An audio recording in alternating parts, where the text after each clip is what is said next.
Welcome back, everybody. Welcome back to the I Love Coaching podcast. I'm your host, Adam Roach, with my co-host, Jess Weber. Yes, we are. Jess, we're back. We're back. We are back.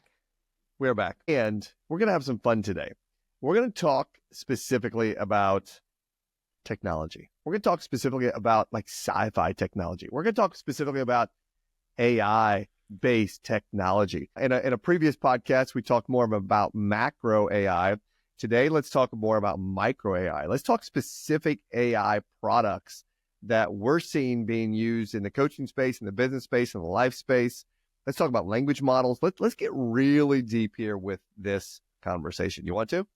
Yeah, let's do it. And if you're just joining us, I would highly suggest going back at least one episode and like listening to our conversation on kind of the macro, because I think it kind of sets up this conversation, especially if it's not something you're super familiar with by any means. Right. So I love this conversation though, because I think it's such a relevant one. Part of what we said in the last episode was that, you know, AI is not going to take jobs per se or replace humans, but AI-enabled humans are going to replace jobs and other humans. So I think it's such a important conversation to have because, yes, you could very easily use AI and the language model to bounce a lot of things off of. They can be a health coach. They could be a business coach. They could be a life coach even for you. But there's still relevancy in humans doing it. And so I think it's an important place to have that distinction and have that conversation. Yeah, for sure. So let's go deep with one specifically right now, which I'm sure the whole world has heard by now about ChatGPT and new updates with ChatGPT, and that as a language model. And let's break down that word language model, because the language model is exactly what it sounds like. It is a specific AI product that is based on prompting, which is language. It is based on what specifically you tell it to do, you ask it to do. And I want to be fun and silly here.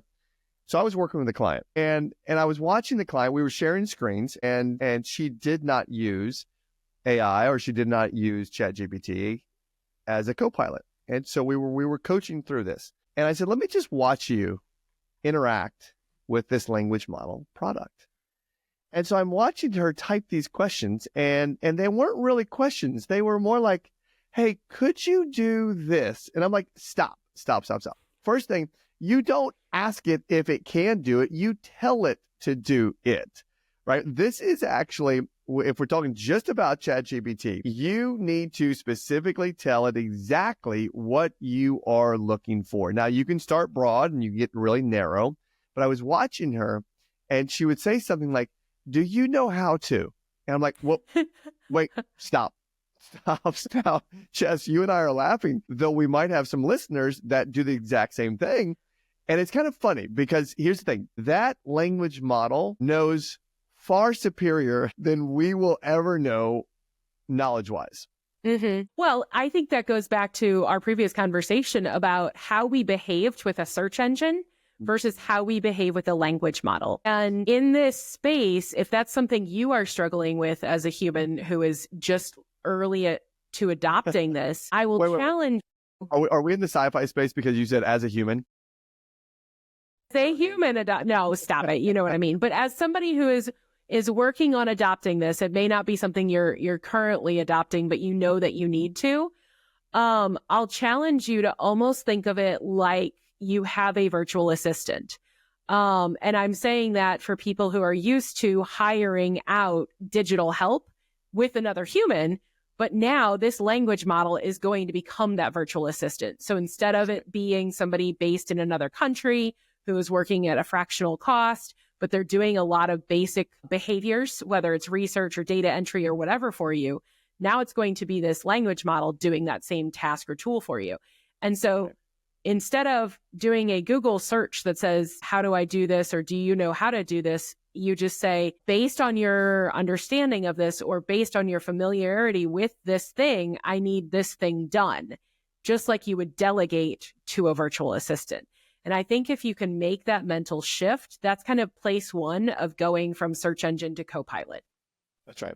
Now, let's talk about this Copilot, Mm-hmm. because I've also worked with other people that will be good with their prompting and then get an answer and not like the answer and give up. Gosh, I didn't like that answer, so I just stopped. Oh, I'm going to go back to Google now because That's right. ChatGPT didn't give me what I wanted.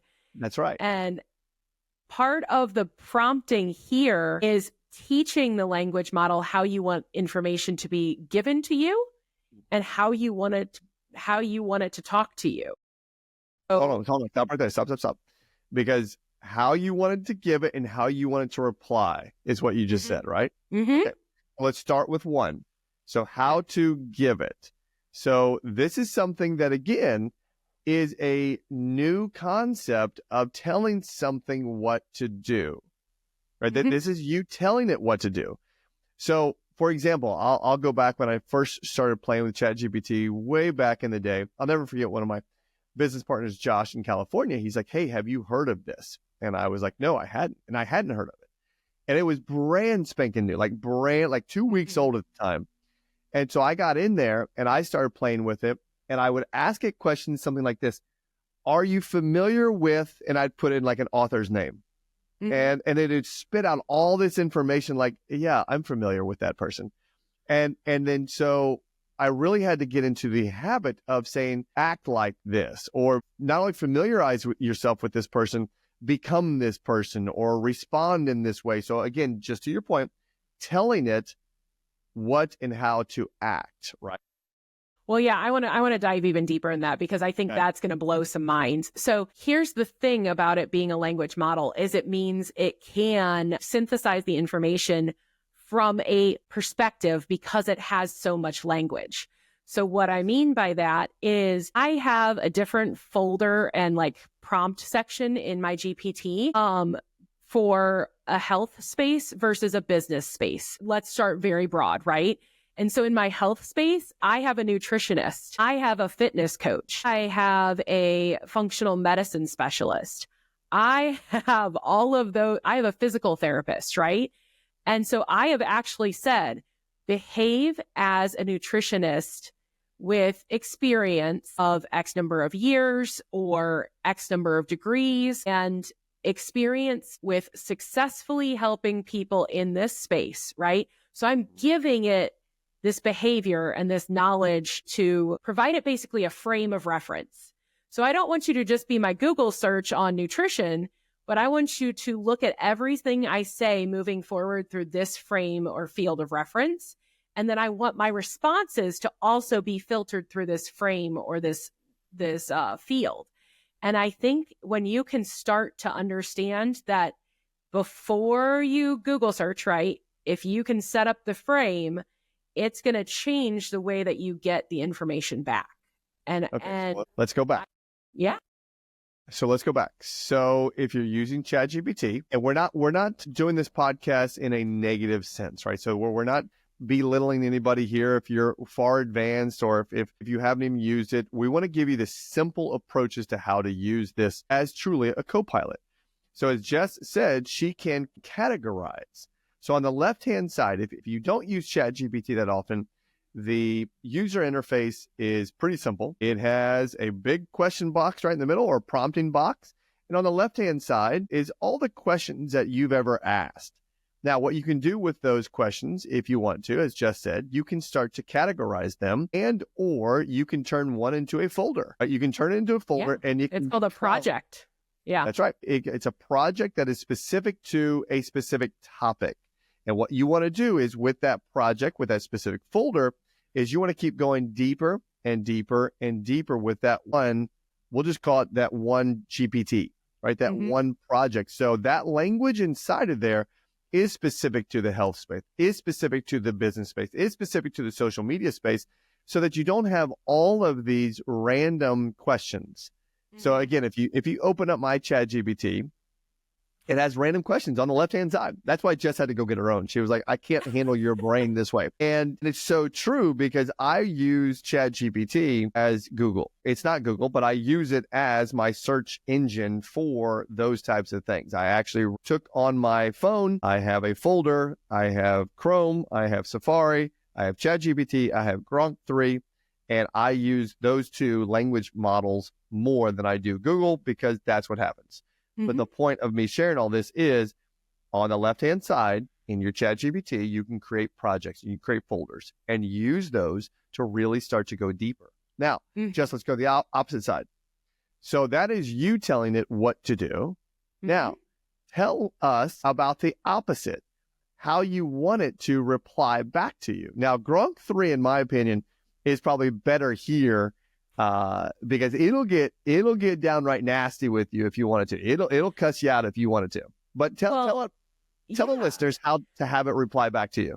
So I said, give it the frame or the field of reference to go review things, but it also, you can give it a frame or field of reference in its responses. And so this is even in the settings at a macro level, not just those projects or those specific prompts. So I mentioned in the previous podcast, I struggled with adopting it for a long time. And that was honestly because I was in Adams and I hadn't customized it to me. So it had learned Adam and Adam's behaviors and the way Adam wanted things done. And Adam and I are different. So I think that's why I so vehemently was like, this thing annoys the shit out of me because it wasn't customized to me. We have different brains. And so what I did was when I first went into my own, I told it who I am and how I act and how I think. And I know that sounds kind of weird and chaotic, but also a little too self-aware for some people. But it's as simple as saying, hey, I value intelligence over a lot of other, personality traits. I am neurodivergent. I have ADHD. And so I think at a rapid pace. I also get overwhelmed by too many questions at once. So I told it that whenever I am interacting with it, it may only ask me one question at a time.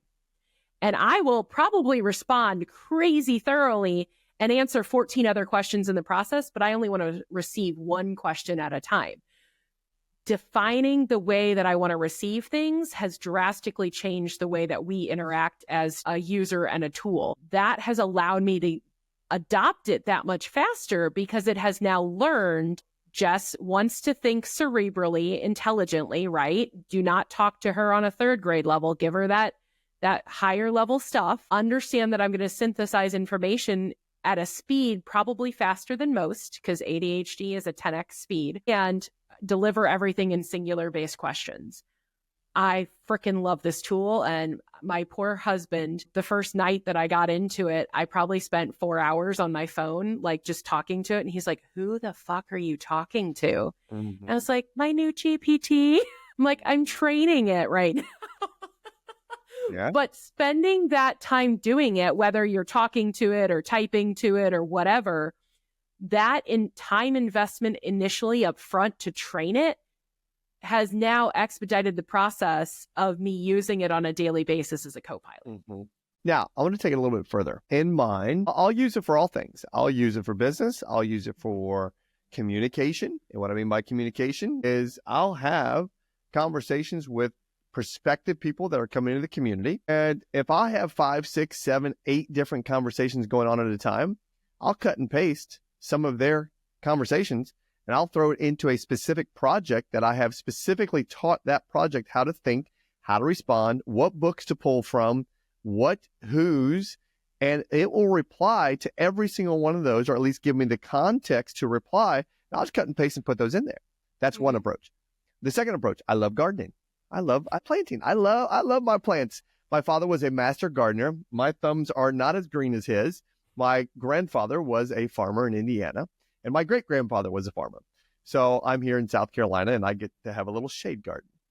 And so here recently, I've created a project, and I've taken a picture of my shade garden. I've told it exactly which position it is facing, how the sun comes up, where I am in South Carolina, specifically Mount Pleasant. I gave it my address.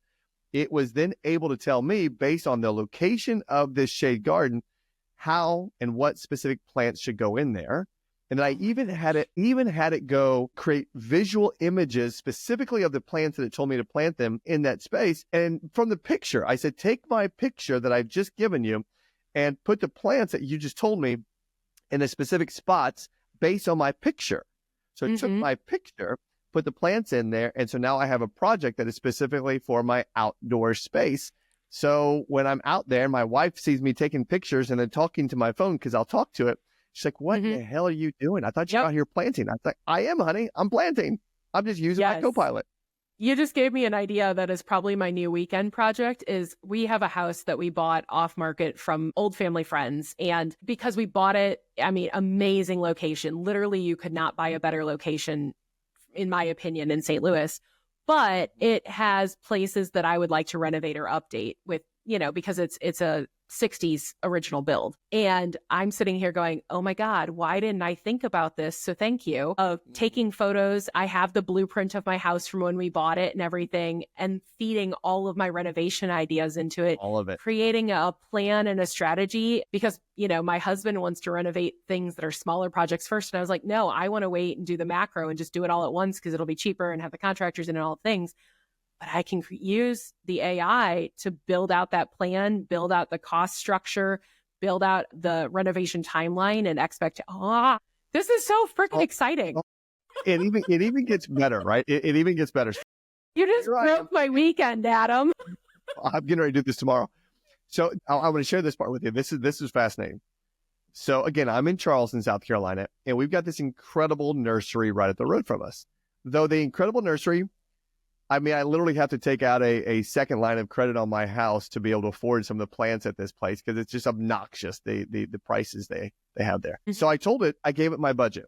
And I said, this is my budget. Now, I'd like for you to go find online at least specific places that I could order these from. And so it gave me 4 or 5 different choices. So I went and researched all those 4 or 5 different choices. While we were in St. John's, I ordered all of the plants. And so they should be arriving today. And they're coming via mail. I ordered shrubs via mail. And they should be coming. That's crazy. I even ordered arborvitae. I think it's called arborvitae. Arborvitae. Yeah, whatever it is. I can plant them. I can't say them. But I found I wanted 5-gallon, or I wanted ones that were at least 5 to 7 feet tall. It found them for me, and I ordered them, and those are on the way as well. Oh my God. And so it literally can do just about whatever you think it can do. Yeah. I know we mentioned like the health space and it replacing or supplementing what a nutritionist, a fitness coach, or like I have hypermobility and was born without hip sockets and all these weird things. So having a physical therapist that understands that and can provide me workouts that work with the goals that I have in terms of fitness, but also in just, structurally the health of my body space. Things like that. But I love the fact that it can be used practically for your home, as well as that. I think you've now changed my husband's ability to adopt this if I go the route of updating our house. Like, I'm so freaking excited about this. It also works in business though. So I wanted to mention this just because I know you and I both, Adam, work in a space with a lot of visionaries, right? These are the big thinkers, the big ideas. But also we have a habit occasionally of having shiny object syndrome. I personally have a habit of hearing somebody's vision and even wanting to 10x it or amplify it. And yet that tends to overwhelm people. And I accidentally did it to myself. So I got very inspired and very excited about all the things that I felt I could do and how I could help people on a massive scale. And yet when I 10x'd my own vision, I was like, how do I start? Where do I start? What's the next right step? And so what I did was I spent some time. I flew out to Vegas before a conference a whole day early and literally sat in my hotel room on the Vegas Strip with ChatGPT for about 10 hours. And I used it to clarify my vision and create a path. And what was so fun was I also used it to do deep research on everything that I wanted to do and build. And I said, look at competitors in this space in terms of podcasts, in terms of YouTube, in terms of newsletters, in terms of keynote speakers, in terms of authors. Like, I want you to deep dive every single reference you can possibly find in this space based on the ideas that I have, the goals that I have, and the framework, because I have some stuff in my head of like how I want to label things, how I want to present information, how I want to operate in this space. And I said, look at it all and give me the good, the bad, and especially the ugly. Tell me where I'm going to fail or where I might already be in a saturated market and really like challenge all of my thinking, because I want to look at this strategically and not just have big pie in the sky ideas, right? It looked at it all, and I told it to go ugly and go deep, right? And it came back and it gave me the breakdown of everything, the thought leaders in all of these areas, my essentially competitors. And then I said, okay, summarize all that for me and tell me, do you think my idea will work? Guess what it came back with? It said, yeah. I might have told you that before, but yes, it came back and said, if you do this and execute it in the way that you're planning on executing it, you are walking in such a unique space that it is a 7+ figure idea. Yeah. And that was the most exciting thing for me, because again, I can have big vision. I can even amplify vision. And yet, is it something that will come to fruition? Yes, if I execute it. And will it make me money, but also have a massive impact? Yes, if I execute it. And I didn't have to do all that research myself. I had to spend a few hours in a hotel room in Vegas to get that answer. And now, like last night when I couldn't sleep at midnight, I was outlining my book on my phone with ChatGPT. Yeah. So, I mean, it is such a valuable co-pilot. Now, let's don't change gears. Let's go to like another language model, Gronk 3. In my opinion, so that's X's or Elon Musk's. So you can go to x.ai. And the way that I look at like a Gronk 3 right now, so I've only been playing with it for the last 2 weeks. It is like a grad student intern, right? This thing can go do whatever research, depth-wise, numbers-wise. ChatGPT can as well. I just find that their levels are a little bit different. Well, GPT just 2 days ago released 4.5, which you probably haven't played with yet. Yeah, I did see that. So they're going to continue to compete, though. I was blown away at the level and the depth of which Gronk 3, and I did feel its speed was a little bit faster. Gronk 3 performed, and I'm just playing with them both. I've taken the exact same model from my ChatGPT or my project and put it into Gronk 3, the exact same one. And I look to see the difference in the replies, and it's pretty fascinating when you can compare them side by side. Though let's bring this back to the listeners. So listeners, what are you hearing here? Right? What is it really impacting in your GSD, right? Your get shit done. Because here's what we think, right? When I go back and think about some of my clients that I coach, or I think of some of the coaches in the community, we have 24 hours in a day. And of those 24 hours, we sleep 6 to 8 of those hours. Of the remaining hours, you're either in a space of work, of exercise, of community, of family. Though, where's your creativity side, right? Where do you get to really get off of the hamster wheel and take a Jess approach and go sit in a Vegas Strip hotel for 10 hours? You may not have that luxury.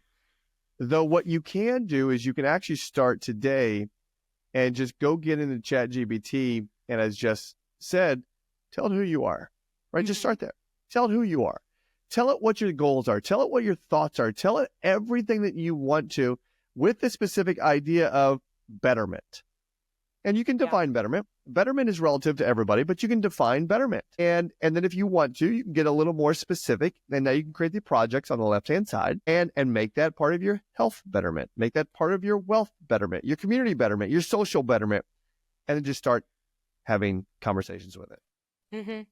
Well, you said a word that just triggered a thought of creativity. I think as adults, we so often let go of our creativity because of the daily grind, right? Yes. And this is whether you are in a employee position or you're an entrepreneur. I feel like life and adulthood and social pressures and stress, all of that diminishes the creative, piece of ourselves as we get older.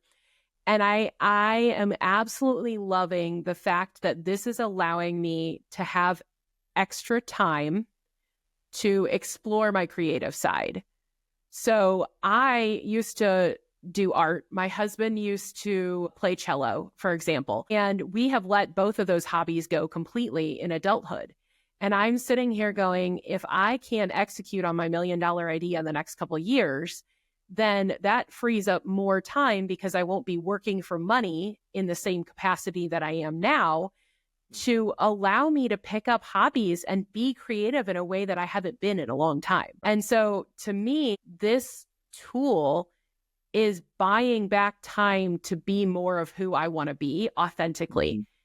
And that to me is one of the coolest things about it, is I get to live my most fulfilled and authentic life by having more time to do that.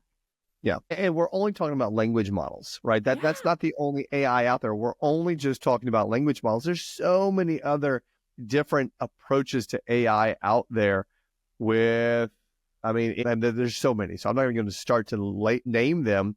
There are so many now out there. Though, use a ChatGPT or use a language model of your liking to leverage yourself. And you're absolutely right, Jess. I used to jokingly say that I'm like a sixth grader or a 6-year-old because I have to write on my walls, right? Back in the day, pre-language AI models, I had to write on my walls because this was my creative space. This is where I had to have a release. And now I get to go into ChatGPT, a Gronk 3, a language-based AI model, and that's where I get to now be a 6-year-old again and write on the walls. Though there, I get to allow my visionary side to just literally explode in any different direction that I want it to, with the right prompts, with the right action, with the right stuff. So it's such a great co-pilot tool. It is. Well, basically what it has become is it's an integrator to every visionary idea that you have. It can help you create the path and the process that you need to execute on any vision. And if you're not utilizing that, then you're a very poor visionary. Well, yeah. You just need to learn how to, right? Give them the call to action here.